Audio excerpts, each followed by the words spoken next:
Welcome to another episode of the Swamp247 Podcast. I am your host, Graham Hall, joined by my co-host, Zach Goodall, and we are recording this Tuesday afternoon.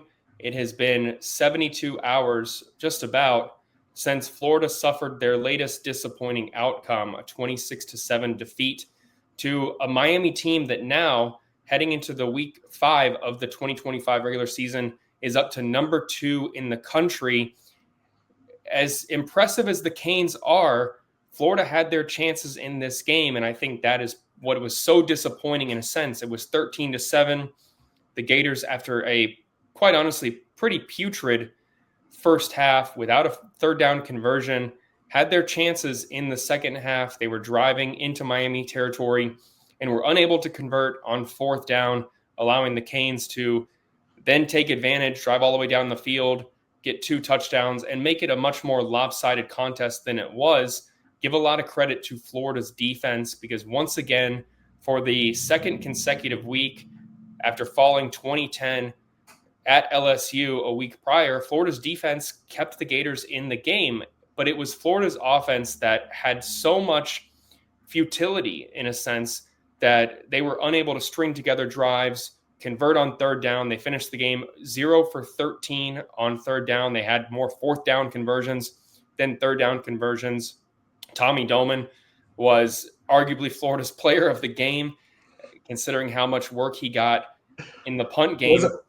Sorry to cut you off. Wasn't he the first player that Billy Napier highlighted in the post-game press conference? He had a good game, and what else do you expect out of your captains? But that's never something that you want to be praising or impressed with, is your punter being arguably your MVP. Even though the defense, like I said, fared well in this contest, this was just a game where Florida was unable to move the ball. It was the second worst offensive performance that Florida has put on the field in more than 2 decades. You have to go back before 2002 to find a game where Florida had less than 41 yards of total offense, and the Gators were just largely unable to run the ball. There was one drive where they found the end zone where it looked like they tried some different things, had some success in the pitch game, and used DJ Lagway as a willing runner, and he was able to pick up yards and get Florida down to punch it in for 6 points. But that was the lone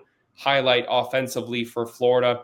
We're just going to jump in and talk about Lagway here. 61 yards passing, his worst performance from a production standpoint. Certainly was better when it comes to taking care of the football, because a week removed from a 5 interception performance against LSU, but once again, unable to be explosive, didn't have downfield opportunities. When we talked to DJ Lagway after the game, he acknowledged that give Miami's defense a ton of credit. The Canes came in with the number 1 ranked run defense in the country, but they ran a vertical defense, which is designed to limit downfield opportunities, and they took away Florida's chances to be successful in the passing game and didn't have enough time in the pocket really for anything to have a chance to develop. He faced pressure continuously, got sacked a handful of times, had to roll out, take what the defense gave him, a lot of short and intermediate routes there in the game.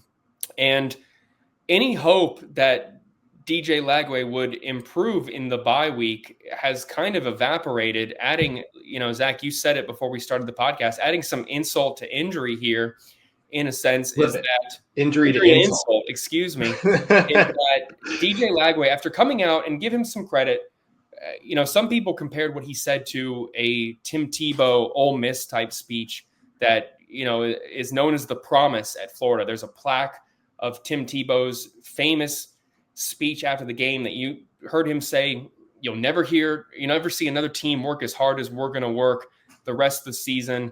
DJ Lagway came out and said, this is not acceptable. We are going to be better than this. It starts with me. He once again took accountability, which is really impressive for a 20-year-old. But unbeknownst to us at the time, the field was slippery, and I don't know how much this contributed, but DJ was apparently stepped on in the game, suffered what I've heard is a toe injury, and by Monday morning, he was observed in Gainesville in a walking boot. Now, we don't have the extent of that. As Florida fans know, who listen to the podcast and read what we have written over at Swamp247 and posted on the board, Florida is really tight-lipped when it comes to discussing injuries. They don't confirm much. They choose not to give as much information as they could give. There have been some acknowledgments, most notably last week from Billy Napier regarding Dallas Wilson, saying that they expected him to return to practice. Billy Napier also acknowledged an injury to LJ McCray a few weeks ago and acknowledged that Caleb Banks' injury after the LSU game was a longer-term injury. But with that said, took some work. Took some work to get that out of him, too. It took some work. It took multiple questions to get that one out of him. But with that said, we are now in the bye week, and there's no availability report until October 1st, when the Gators will look to prepare to take on the number 10 Texas Longhorns at Ben Hill Griffin Stadium on October 4th at 3:30 p.m. So anyone hoping for a divulgence from Florida's head coach regarding Billy Napier is going to have to wait 8 days from today when we are recording this podcast. What we do know right now is that this very well could impact a significant week for the Gators. Now in the bye week, DJ Lagway could miss practice time. We'll see how available he is, if this is something that he can manage, if he's still able to work on routes on air and getting his timing down and working on his mechanics and keep building that rapport with his wide receivers. We will find that out in the very, very near future. But in general, Zach, how, in your opinion, detrimental to DJ's growth could it be? And how, considering all the improvements he needs to make, how untimely is this for Florida's offense that DJ could once again, for the second time in 7 weeks now, be in a boot that impacts his practice availability? Oh, it's incredibly unfortunate timing for what is required of this offense to take not just the next step, but literally any step toward being competent at this point. And I know that this really is, you have to look back on his offseason, Lagway's, to understand why it looks like this. But at the end of the day, of his 61 passing yards against Miami, 23 were air yards.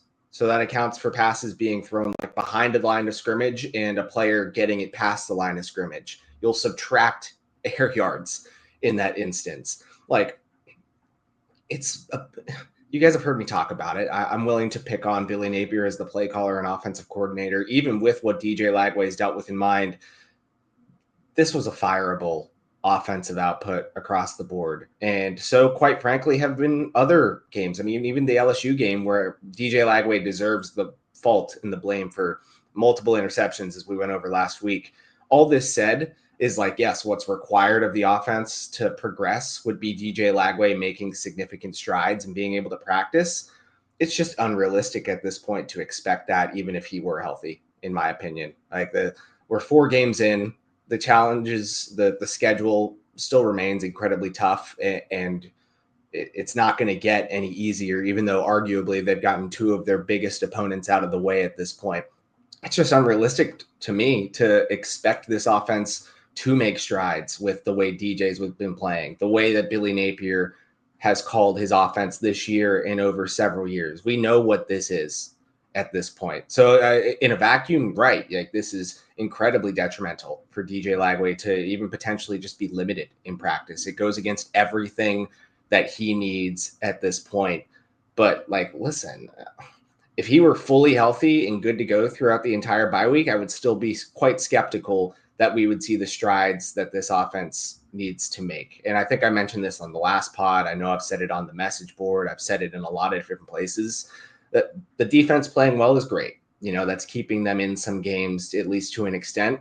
That doesn't win you football games anymore. Defense doesn't win you championships anymore. You need a good one to win a championship, but you need an offense that can win to go and actually make that happen. So we look at the promise, right? We compare it to what DJ said this past week. The difference is that was a good offense led by a Heisman Trophy winning quarterback, and they were able to turn around, go win an SEC championship, go win a national championship. How many games is Florida going to win this season, even if DJ Lagway is able to practice fully this week? There's just no reason for that kind of optimism. And I'm not saying that's what you were suggesting, but I've seen the comparisons to the speech, to the promise out there too. Like, I get it, and I hold DJ in a very high regard for the way he has handled this entire season, his offseason. When we've gotten the chance to talk to him, he's been nothing but humble and willing to take on the blame and accept what he needs to get better at. But it's just like the circumstances are so entirely different. And there's nothing, even a good defensive and a great showing by the punter does not give me any optimism whatsoever that this is something that can be turned around at this point. It is what it is. Yeah, I give DJ some, credit for his accountability. And, he's a 20-year-old guy who has faced incredible hype and expectations, and he's been under the microscope. He was proclaimed as a potential Heisman Trophy candidate when he had only played in 7 games as a freshman, when he had a lot of improvements to make. He had all the noise surrounding his health. He has people discussing how much he's making in NIL, whether he's worth it. And he's not hopping on social media and attacking fans and fighting against former players and making excuses for himself. He's not the one coming out and saying, hey, I've been banged up. I've been injured. That's Billy Napier's job to say that in kind of a roundabout way, say that this is a guy. Which I'll add too, if you don't mind me saying, Napier's finally kind of leaning into that after the whole offseason. It was, this is normal. We've seen quarterbacks deal with this. No, we haven't. In my opinion, no, we haven't. We don't. I mean, sure, like quarterbacks will miss time with injuries. I don't see how many quarterbacks have you seen, Graham, practice all of spring camp but not throw a pass because of multiple injuries, regardless of the context. Like they sit out, they get the treatment that they need. In this case, I still maintain, I think DJ Lagway needed shoulder surgery. This is not normal. The way this has been handled, in my opinion, has been anything but normal. And now that it's rearing its ugly head, Billy's finally been willing to acknowledge the last couple weeks. We all know, is the quote he uses, what DJ Lagway went through this offseason. No, we didn't. We had a feeling. We reported on it as much as we could, but we didn't know because he was the one, and people around the program were the ones that tried to brush it to the side, make it seem like it's normal. No, it's not. And that's exactly why we're at where we're at. Sorry, I know I've cut you off a couple times, but like, this is just, we're at a point now, like it just has become unfathomable, in my opinion. It's crazy the way that this has all been handled. Yeah, it's not and to answer your question, I can't remember the last time a quarterback had a similar situation to DJ Lagway. I'm sure that there are others out there, but in my 11 years covering Florida, I can't think of one off the top of my head where you've had a situation like this. And you obviously have had quarterbacks who have been injured at the end of the season and have been working their way back in spring camp. Graham Mertz comes to mind, of course, a guy who had a season-ending injury in 2023 and, rehabilitated and got back out there, but was throwing ahead of spring camp. DJ, he was banged up as a freshman. He had shoulder soreness in fall camp last year, but then he played in the bowl game, and a lot of people expected him to, after 2 months removed from the field, to be fully healthy again, to have healed up. And so it kind of came by surprise to a lot of people when Billy Napier announced that he would start spring as a modified participant. And then it came out that he wasn't going to throw, and then he didn't throw all of spring. And then Napier, I understand where he's coming from, because as the head coach, there is a desire to not be the one who hits the panic button. Leave that to the fans, the media, outsiders, in a sense. DJ was throwing, by all accounts, in June, and Billy Napier, knowing that was on the horizon, came out and said, hey, this is normal. He'll be fine.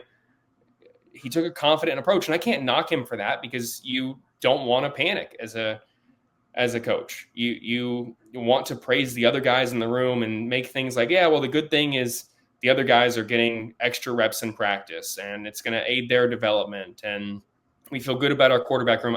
Those things make sense to me, but the change in tune in terms of acknowledging that the lack of practice time has hindered DJ, that's still a fairly recent development within the past month, where Napier has come out and said, we all understand what he's gone through. Like you said, this has impacted him. We're trying to catch him up to game speed and get him in shape. And, those are acknowledgments that the previous 8 months weren't obviously not ideal. Everyone knew that, but that your optimism may not have been as warranted as you believe. So DJ is going to continue to be under the microscope. His camp has expressed to people around him that they expect him. Let me dismiss this notion. There are people out there speculating that he's in a boot to opt out and redshirt and transfer. Everything I've heard conflicts with that. He intends to play as much as possible. This is a guy who's well compensated from an NIL standpoint and a revenue sharing standpoint, and he wants to compete and make the most of it. And in this day and age, you know, there's going to be the 5x5 rule that DJ Lagway will probably be grandfathered into, where he'll get a 5th season, even if he doesn't redshirt in a sense, you know, where he might as well play as much as he can and try and improve in practice and in game settings. And his camp understands that. He also doesn't want to be labeled as a guy who quits because of his own injury. And so from everything we've heard right now, he intends to play on October 4th against Texas. We'll see how healthy he is and how much he's been able to prepare in the bye week and in the week leading up to that contest against the Longhorns at 3:30 p.m. on Saturday. I know a lot of people have analyzed DJ and he's been under a microscope, so we're not going to continue it too much here right now, because there's certainly some other injuries that everything we just talked about with Florida's defense may be just as detrimental for Florida's defense in the weeks ahead. This was a game where you saw multiple players go down with potentially significant injuries, and maybe ironically enough, in a sense, Billy Napier expressed optimism that some of them would get out okay in the aftermath of the game. He was hopeful that they caught a break. And while we're still waiting to find out on 3 players who suffered injuries, we do know, as I reported over at Swamp247 yesterday, that Dijon Johnson had surgery for a meniscus injury. Now, you could say that fits the optimistic mindset where he didn't tear his ACL, but this is still an injury that is going to keep him away for several months. And I'll be quite honest, more than likely brings a premature conclusion to his 2025 season. Now, Johnson is a junior who has not redshirted and played in 4 games this season, so he has the ability to redshirt. And it seems like, from if I had to guess right now and speculate based on the recovery timeline, that that's going to happen. He wasn't the only defensive back to go down in the game. Aaron Gates, who a lot of praise went to him, rightfully so, for his ability to work his way back from another really devastating knee injury to be ready by the start of the season. He injured his left arm. Looked like he may have hurt his shoulder, and was in a sling on the sideline after suffering that injury in the first half. So another blow to Florida's secondary there, along with Johnson. Give Cormani McLean some credit for stepping in. Didn't start this game, but stepped in and had the lone takeaway for Florida, had the interception on the only pass thrown to him. I believe he graded out as Florida's highest graded defensive player in this contest. Give him a lot of credit, and Florida's going to have to rely upon him and Devin Moore moving forward.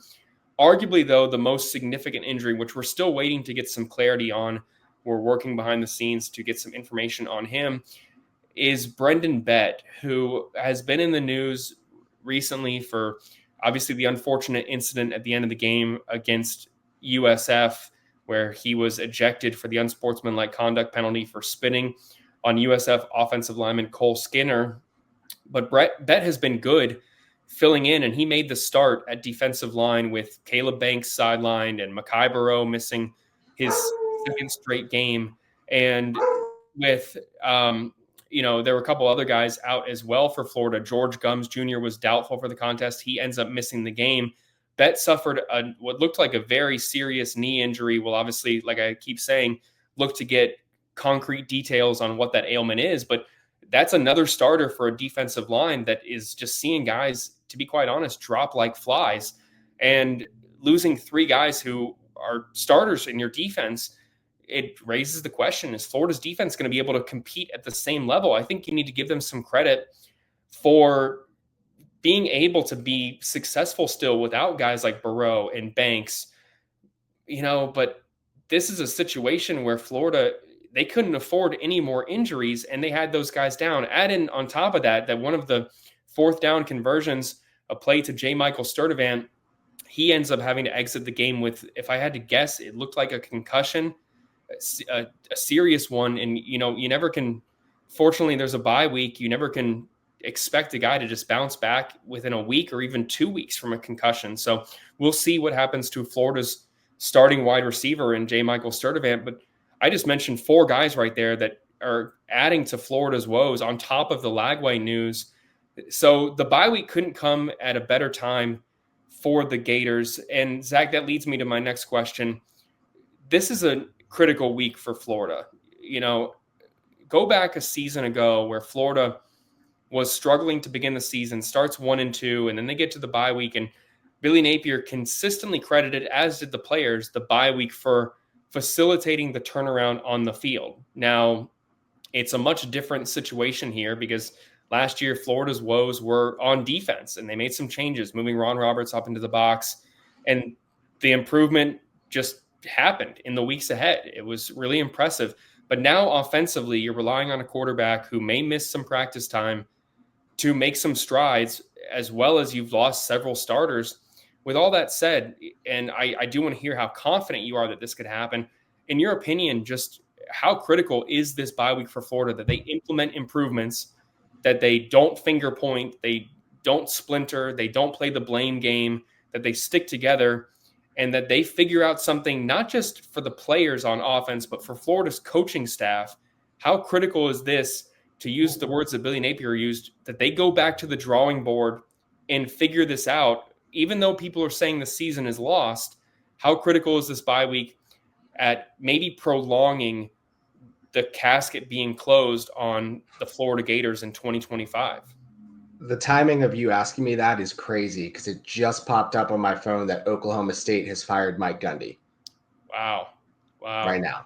Not that that's relevant, but that's why I've reacted. He's a man. God.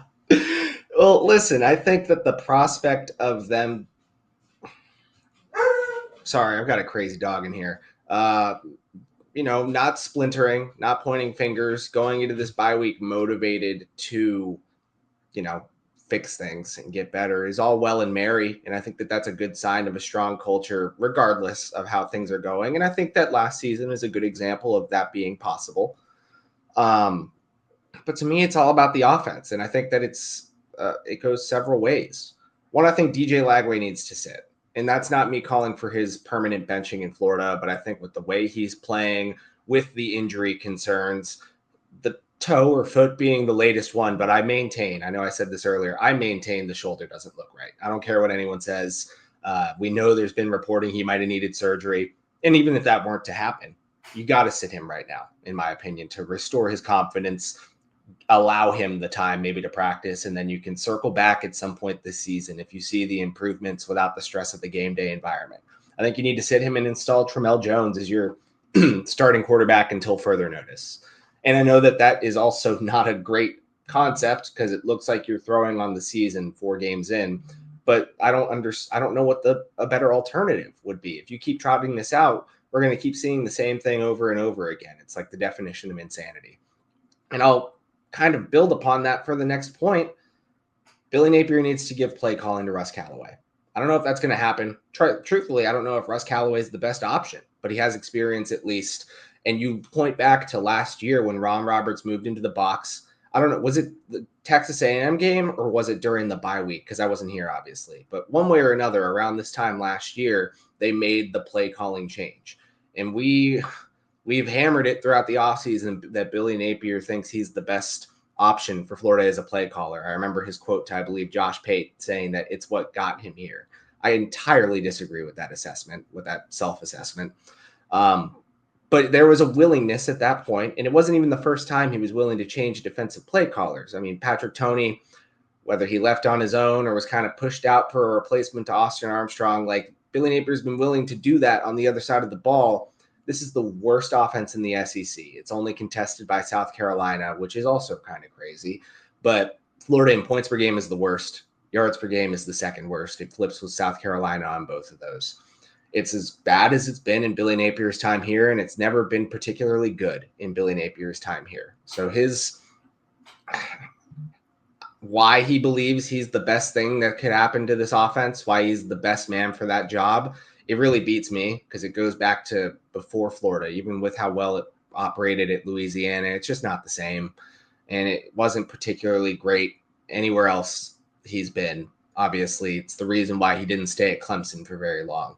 You have to give it up. If you think that there's any sort of spark, any sort of saving grace here to fix this offense, it's well past time for him to realize that he is not equipped to manage the offense. And I would point to the fourth down attempt, the one that he said analytically it's a go, which is interesting because I've never really been one to believe he fully leans in on analytics, as he said in the past. I mean, if we look at that interception last week where we broke down the throw to Wilson in the end zone.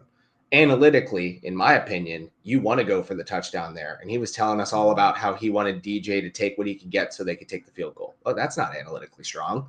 But regardless, analytically, it's a go on this 4th and 3, 4. I think Billy even said maybe 5. But regardless, the throw is to TJ Abrams short of the sticks. What is the design other than being like vintage Billy Napier pass design where it's not aggressive enough to make use of a meaningful down, a critical down in that situation? And I understand there were injuries at receiver too, but TJ Abrams is your go-to there. And I don't mean to disparage him, but he's barely played. Like his career highlights are late in the game against LIU. And maybe there's something there, but why hasn't he been playing before if that's who in such a critical situation you're going to make your go-to? If you trust that A, he can make the play, but B, he can make the play that is kind of designed to fail in the first place, throwing short of the sticks on 4th and short. It's baffling to me. And that all said and done is why obviously it's probably too late now for it to save Billy Napier's job. It should have been done a while ago. But if we're like looking for reasons to be potentially optimistic about changes this team could make in the bye week to at least salvage something of this season, to me, those are the two no-brainers. You got to give up play calling to whoever it might be. And again, I think that has to be Russ Callaway at this point. And I know that this would probably aggravate Billy to hear and fans would be discouraged by it, but I don't think they should be playing DJ Lagway until there is a legitimate amount of proof in the practice setting that he is comfortable, that he is healthy enough to go out there and operate the offense. It's just they've got two of the most critical aspects in all of football because of my belief in the offense winning you championships working against them at this point. So if you're going to keep going out there and expecting things to change by continuously playing a quarterback that appears broken and deploying an offense with a play caller who is not equipped to be a play caller in the SEC at this point, you're just shooting yourself in both feet, quite honestly. Yeah, no, I agree with pretty much everything you say. I even if they went to Russ Callaway at this point, I don't know how much that's going to help Florida. I don't know if there's an adjustment to play caller is too little too late in my mind. Maybe I'm completely wrong, and I would love to eat crow if that's the case. But if it was really going to be, I hate to say that simple of a fix, people are going to wonder why the heck it didn't happen earlier. And they're going to sit here and say, how can you be surprised by DJ Lagway in practice? Because quite frankly, everything we've heard dating back since he got to Gainesville is that he's not a fantastic practice quarterback.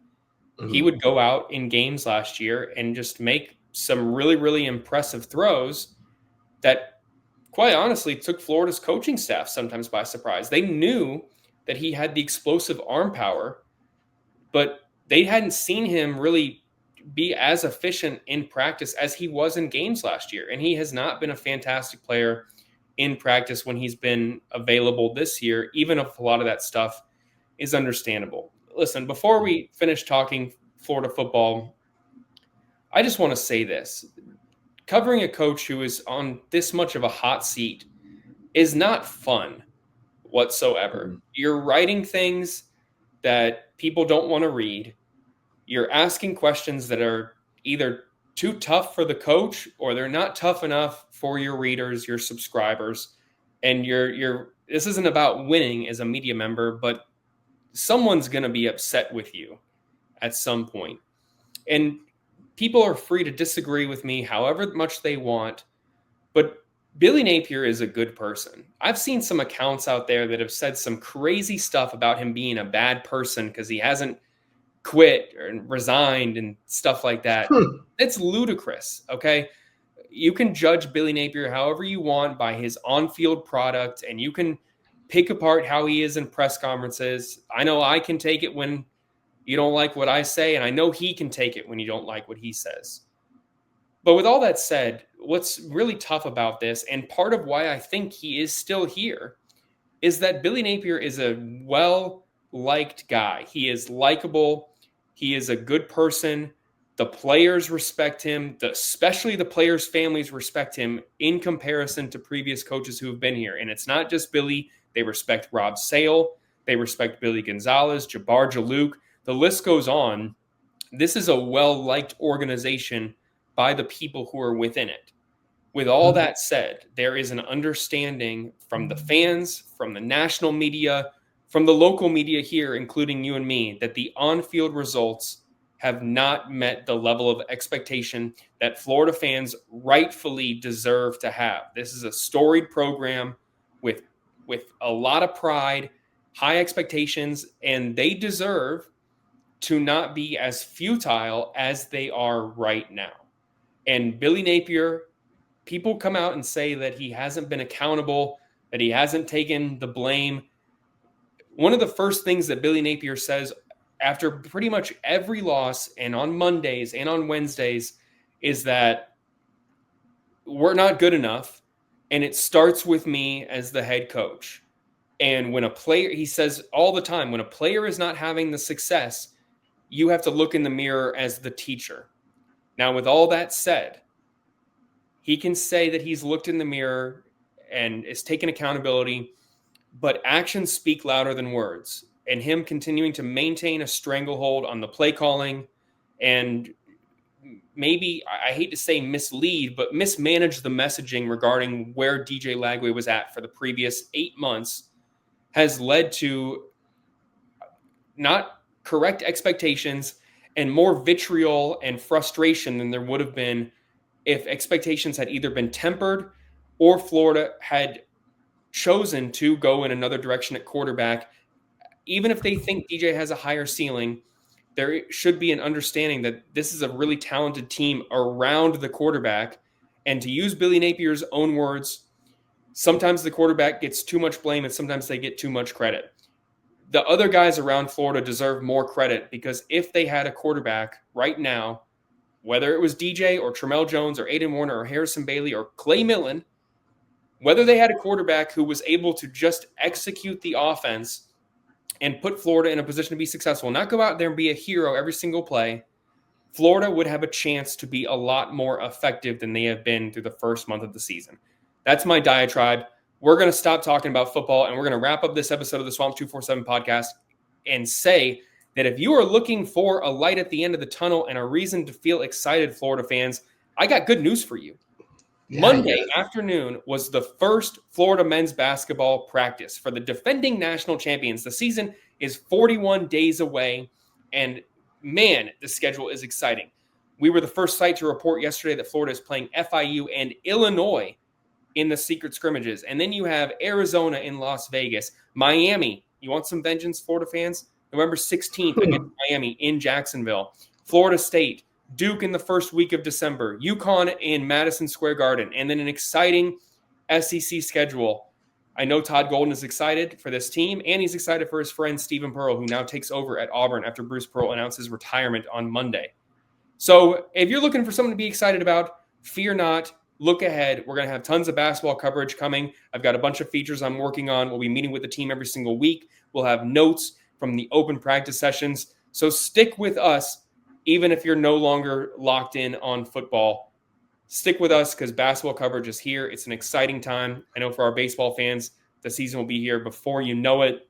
So there is your glimmer of optimism right now, something to look forward to.